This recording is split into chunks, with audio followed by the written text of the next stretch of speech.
आप सभी लोगों का आपके अपने YouTube channel study as per बहुत बहुत स्वागत है। मैं आसिफ अंसारी आप लोगों को स्टडी एज पर मैथ की कंप्लीट तैयारी करवा रहा हूं। तो हमने 2024 का दूसरा सेट जिसका कोड था 822 HW उसको कर रहे थे और हमने प्रश्न नंबर 21 का खा गा और घा का खा गा तक कंप्लीट कर चुके थे। आज हम शुरू करेंगे प्रश्न नंबर घा 21 का घा। तो प्रश्न नंबर 21 का घा है कि निम्नलिखित आंकड़ों का बहुलक ज्ञात कीजिए।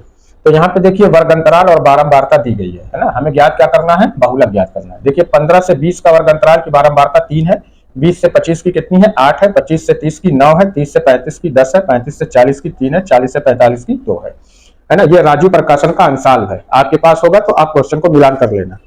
अब देखिए बहुलक ज्ञात करने के लिए हमें क्या करना है कि हम ये देखते हैं कि किसकी बारंबारता सबसे ज्यादा है। जो हमारे पास आंकड़ा मौजूद है उस आंकड़े में सबसे अधिक बारंबारता किसकी है।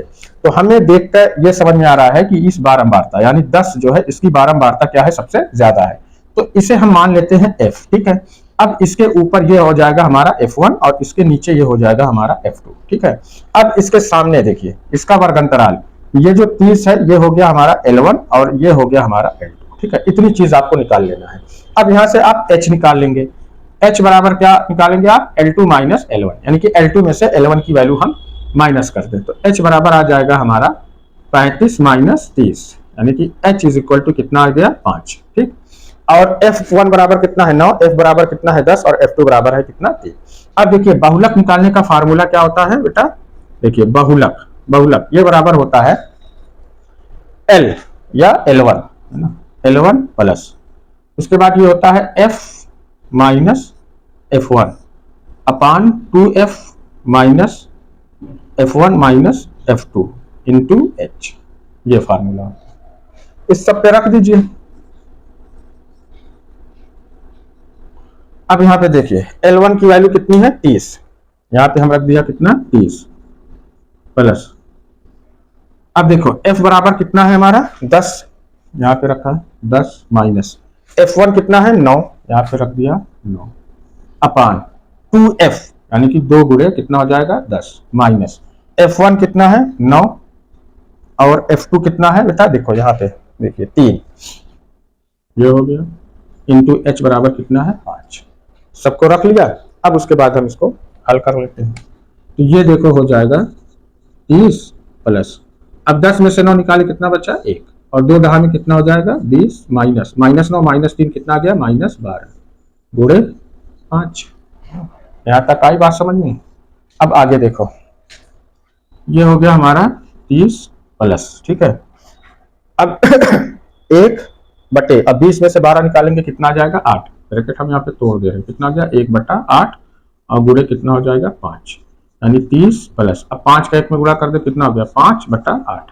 अब हम 5 में 8 से भाग दे दें है ना, इस 5 में 8 से डिवाइड कर दो, देखो 0 दशमलव लगा के यहाँ 0 बढ़ा लो तो 8 छक कितना हो जाएगा 48, तो 10 में से 8 गए 2 है ना, फिर 0 बढ़ाया 8 दूना 16, 10 में से 6 गए 4 में से 1 गए कुछ नहीं, फिर 0 बढ़ाया फिर 8 पन 40 है ना। तो ये हमारा हो जाएगा 30 प्लस 5 बटे 8 की वैल्यू कितनी आई है 0.625, ठीक है।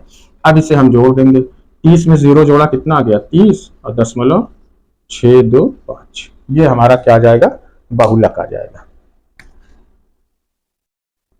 यही हमारा आंसर होगा, ठीक है। ये था हमारा प्रश्न नंबर 21 का घा। प्रश्न नंबर 21 का अंगा। इसमें देखो दिया गया है कि उस बिंदु के निर्देशांक ज्ञात कीजिए जो बिंदुओं 4, -3 और 8, 5 को जोड़ने वाले रेखाखंड को 3:1 के अनुपात में अंतर विभाजित करता है। अब यहाँ पे देखिए मान लीजिए कि ये कोई रेखाखंड है, इसका निर्देशांक ये a है और ये b है।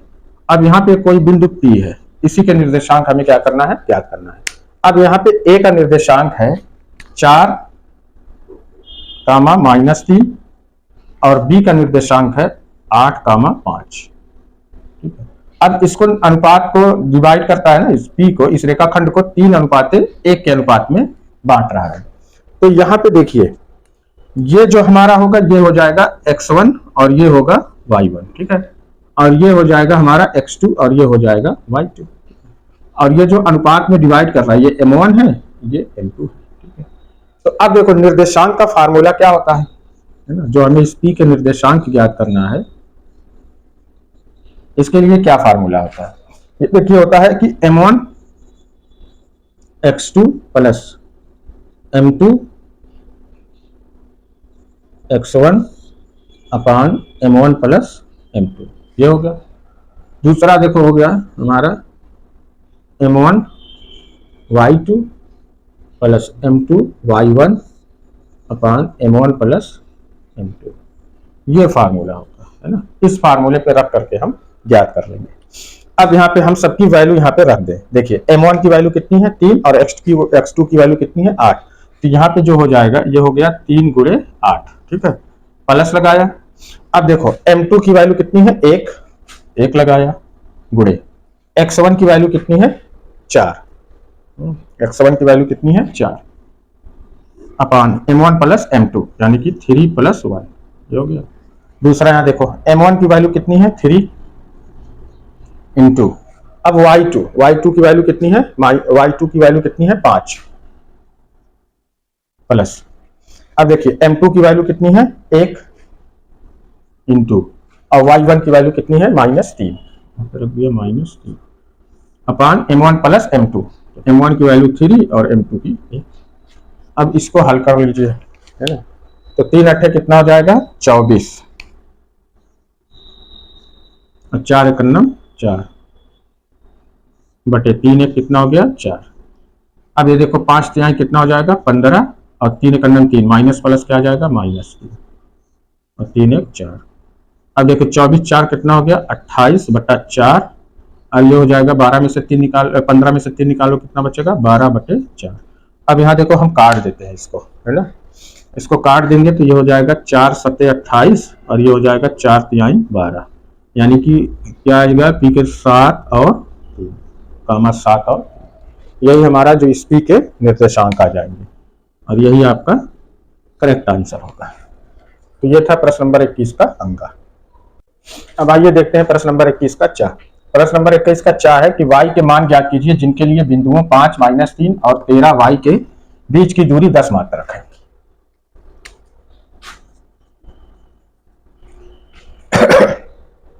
अब देखो बिंदु क्या है हमारे पास, 5 है -3 और 13 है कामा y, ठीक है। अब इनके बीच की दूरी का मात्रक कितना है 10।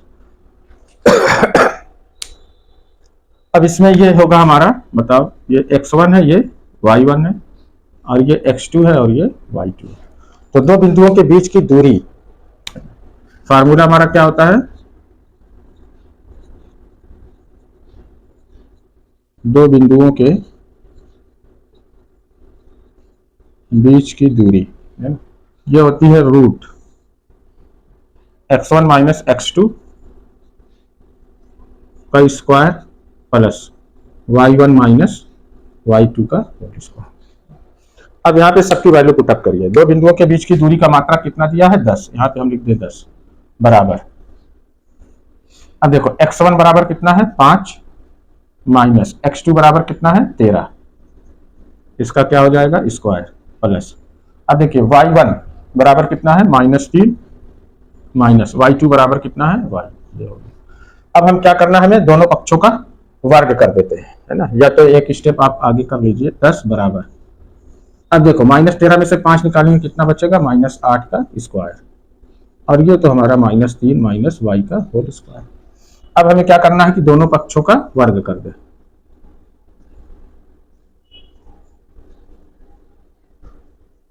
दोनों पक्षों का वर्ग करने पर चलिए अब वर्ग करेंगे तो हम इधर का वर्ग हो जाएगा कितना, देखो 10 का वर्ग बराबर, और ये हो गया हमारा -8 का वर्ग प्लस -3 माइनस y का होल स्क्वायर, इस पूरे का वर्ग, ठीक है। अब यहाँ देखिए स्क्वायर से इसका रूट कैंसिल हो जाएगा, ये आ जाएगा 10 10 में 100 और ये हो जाएगा 8 8 64, माइनस माइनस क्या हो जाएगा बेटा प्लस, और ये प्लस है ब्रैकेट में -3 माइनस y का क्या हो गया स्क्वायर।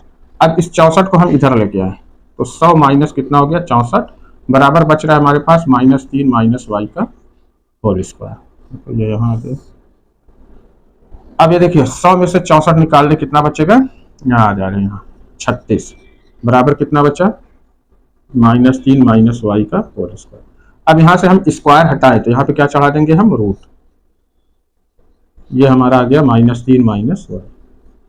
ठीक है, अब देखिए 36 का वर्गमूल कितना आ जाएगा, 6। ये प्लस माइनस 6 बराबर कितना आ गया, -3 माइनस वाई। ठीक है, अब एक बार हम ले ले +6 और एक बार हम ले ले -6, है ना। तो यहाँ पे देखिए अब हम लेते हैं +6। ठीक है, यहाँ पे हम ले लिया +6 बराबर कितना है, -3 और माइनस वाई। -3 को इधर लेके आए तो माइनस है तो प्लस हो जाएगा, बराबर कितना आ गया, -y। तो 6 3 कितना हो गया बेटा, 9 बराबर -y। तो यह y बराबर कितना आ जाएगा, -9। ये हमारा आ गया एक वैल्यू, है ना। वैल्यू क्या ले लेते हैं, -6 बराबर कितना बचा है, -3 माइनस वाई।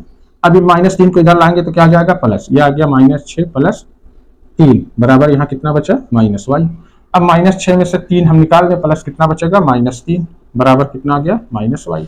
या हम इसी को लिख दें, y से y माइनस माइनस हटा दें तो क्या आ जाएगा, y बराबर 3। तो इस तरीके से हमें दो वैल्यू मिलेगी y की। कौन कौन सी, एक आइए देखो -9 और दूसरा आ जाएगा हमारा 3, यानी कि -9 और 3, ये दो वैल्यू हमारी आएगी। तो इस तरीके से हमने आज जो हमारा दूसरा सेट था 2024 का, जिसका कोड था 822 HW, उसके हमने प्रश्न नंबर 21 तक कंप्लीट कर चुके हैं। अब इसके आगे हम शुरू करेंगे प्रश्न नंबर 22।